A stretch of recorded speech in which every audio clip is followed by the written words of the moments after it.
President Trump is threatening to go to war on Nigeria a day after designating the West African nation a country of particular concern over the killings of thousands of Christians there.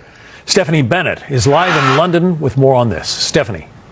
Hey, John. Yeah, the president has been very vocal in the last 24 hours on Truth Social. I want to read you just a couple excerpts of one that came out 5 minutes ago. The president said, quote, "If the Nigerian government continues to allow the killings of Christians, the USA will immediately stop all aid and assistance to Nigeria and may very well go into that now, quote, disgraced country, guns a-blazing," he says. He is then hereby instructing our Department of War to prepare for possible action.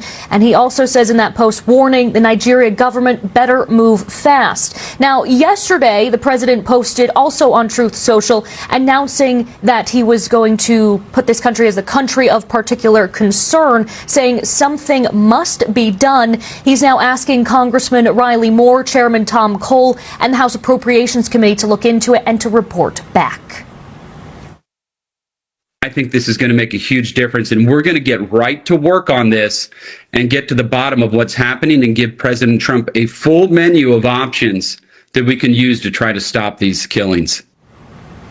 Yeah, and Moore says there's about 15 possible options, including suspension of security assistance and targeted sanctions. Nigeria is, of course, considered one of the most dangerous places in the world to be a Christian, according to the well-regulated Open Doors International Group. Over the years, thousands of Christians have been killed in churches, schools, and entire villages have been burned. Some even brand it a genocide. The Nigerian government vowed today to keep fighting violent extremism and said it hoped Washington would remain a close ally. But some analysts blame the country's inability to protect its citizens over that wide spectrum of armed groups that operate across the country, including Boko Haram. I think fundamentally Nigeria is a failed state.